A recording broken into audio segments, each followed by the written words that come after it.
नमस्कार, श्री महाकाल लोक टीवी में आपका स्वागत है। आपके साथ मैं हूं आरती गहलोत। रुक करते हैं उत्तर प्रदेश की खबरों की ओर, जहां कानपुर में एमपी एमएलए कोर्ट ने बुजुर्ग महिला की झोपड़ी जलाने के मामले में समाजवादी पार्टी के विधायक इरफान सोलंकी को 7 साल की सजा सुनाई। विधायक के भाई रिजवान सोलंकी और 3 अन्य साथियों को कोर्ट ने सजा सुनाते हुए जुर्माना भी लगाया है। सजा सुनाने के बाद सभी आरोपियों को कड़ी सुरक्षा में पुलिस कोर्ट लेकर गई। और बता दें कि 8 नवंबर 2022 को करोड़ों का प्लाट हड़पने के लिए नजीर फातिमा की झोपड़ी जलाई गई थी। इसी मामले में कोर्ट ने इरफान सोलंकी समेत 3 लोगों को सजा सुनाई है। कानपुर से सुमित जॉर्ज की रिपोर्ट। अब मुझे उम्मीद है कि मुझे न्याय जरूर मिलेगा। जब हम सब बेगुनाह है, हमारा भाई बेगुनाह है, तो हम लोग को क्यों सजा दी गई?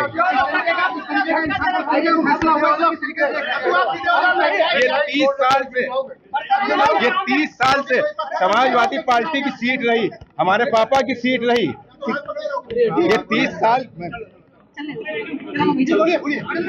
साल की सीट को हिलाने के लिए इस तरीके से एक षड्यंत्र रचा गया। लेकिन मुझे उम्मीद है उच्च न्यायालय से कि मुझे जरूर इंसाफ मिलेगा। मुझे जरूर इंसाफ मिलेगा।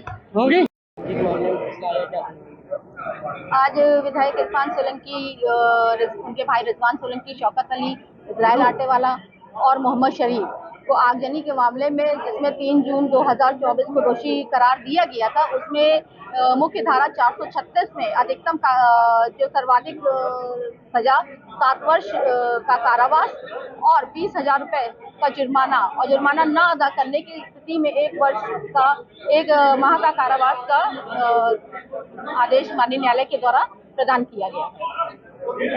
इन तथ्यों पर सजा माननीय न्यायालय के द्वारा सुनाई गई है।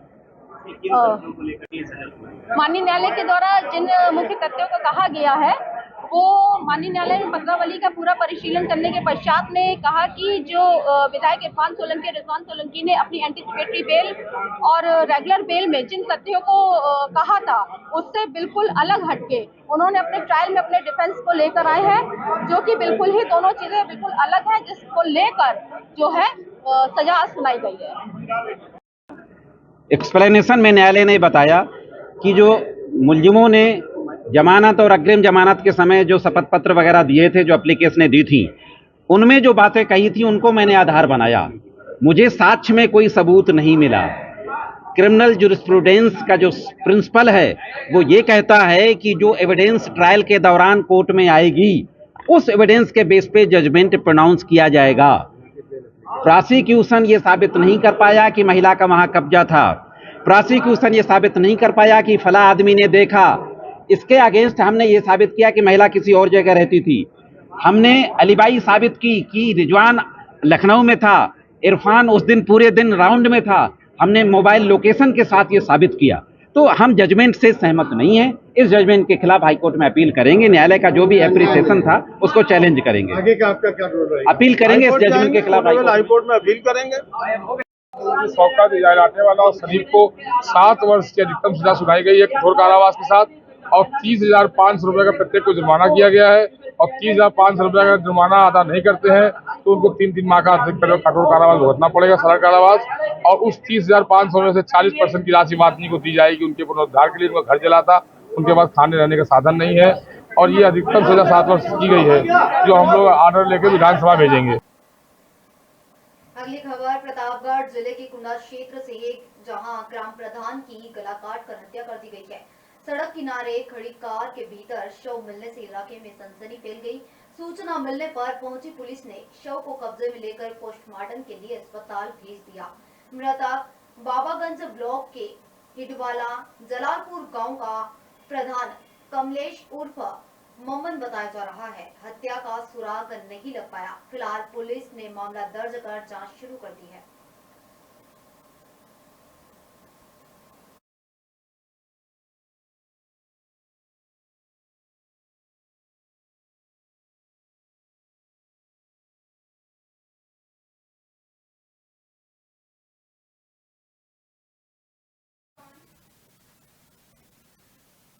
इधर प्रतापगढ़ जिले में बदमाशों के हौसले इस कदर बुलंद हो गए हैं कि न उन्हें प्रशासन का खौफ है और न ही बाबा के बुलडोजर का डर है। इसी कड़ी में जेठवाड़ा थाना क्षेत्र के सोनपुरा गांव में मदरसा संचालक मौलाना की को घर बुलाकर हत्या कर दी गई है। बदमाशों ने मौलाना को घर पर बुलाया और कुल्हाड़ी और फावड़े से हमला कर मौत के घाट उतार दिया। बताया जा रहा है कि पैसों के लेन देन को लेकर मौलाना की हत्या की गई है। फिलहाल घटना की जानकारी मिलते ही पुलिस मौके पर पहुंची और शव को कब्जे में लेकर जांच शुरू कर दी है।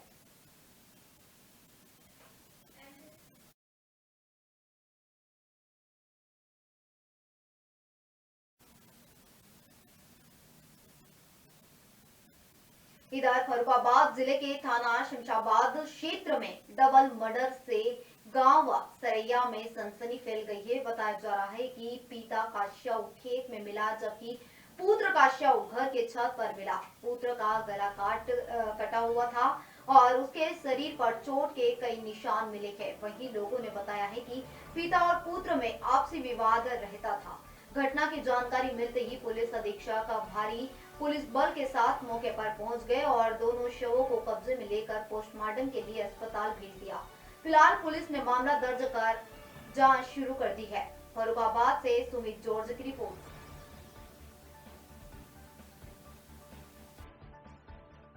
कौन थे तुम्हारे भाई थे, पिता थे। क्या घटना हुई?